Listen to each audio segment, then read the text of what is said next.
انا هقدم دي معايا في ملف الهجره. اي حد يا جدعان عايز يهاجر بره البلد دي يبعت لهم الصوره دي والفضيحه دي. ده طبيعي يا جدعان، مش شيء بديهي جدا. هو اني واحد بالعين يا عم، سيبك من اي حاجه، هو بالعين يا جدعان. مين رجليه اقرب؟ بالعين. انا قاعد كده مستني، قلت مش هحسبها، اكيد مش هحسبها. انت كان ناقص تحسب الجون التاني بجد والله. يعني لما جه الاولاني قلت يا عم اذا كان حسب الاولاني مش هيحسب التاني، يا عم احسب التاني. يعني خلاص يا جدعان، هي مسرحيه وهزليه، مسرحيه وهزليه. بس الزمالك كسب. سيبك بقى ان ايه يعني، جون مش جون، اوفسايد مش اوفسايد، هو الزمالك كسب. وبصراحه ما اخبيش عليك، بنسبه 85 لو مش 90% الدوري زملكاوي. انا اسف ان انا بقول كده، بس خلاص يعني عايز الفها بس مش لاقي. يعني انا بطلع بتكلم بعفويه بقى، ده مصيبه كمان بقى. انا عارف نتعادل بقى احنا وبيراميدز يا باشا، كده تبقى طينت على الاخر، اسودت. عارف لما تبلك؟ طيب ايه بقى، نلحق بقى افريقيا بقى يعني. طالما الدوري بعيد، هو مفيش حاجه بعيده عن ربنا يعني، انا ما استبعدش حاجه. بس بقت صعبه يا جدعان، بقت صعبه بصراحه، بقت صعبه. النهارده الزمالك كان لازم يقف سكه ودغري. الزمالك كان لازم يقف النهارده.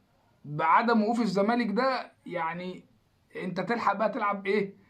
دوري الابطال بقى يعني نلعب بقى دوري الابطال. يا عم ريح السنه دي دوري، انت وحش ومش من حقك وكل حاجه اقول، بس العب دوري ابطال. ما تقوليش كونفدراليه يعني هو ابن اللعيبه خلاص، هو حط رجل في دوري الابطال، كانش اول يبقى تاني.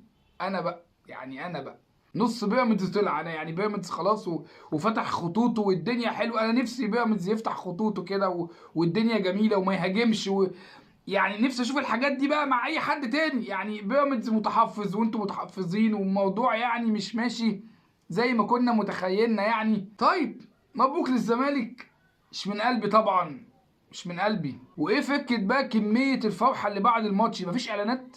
اعلانات بيبسي فين وكاكولا فين؟ الحاجات دي فين يا جدعان؟ ده الماتش كان بيخلص هوبا اعلان على طول. يعني بقيت حاسس ان شويه شويه المواسم هتنزل والكاس هينزل، وينزل حد بقى من نائب رئيس الجمهوريه ينزل. ايه كميه الاحتفالات؟ اشمعنى يا باشا اي ماتش تاني الماتش يخلص تطلع على اعلان اتصالات وي فودافون؟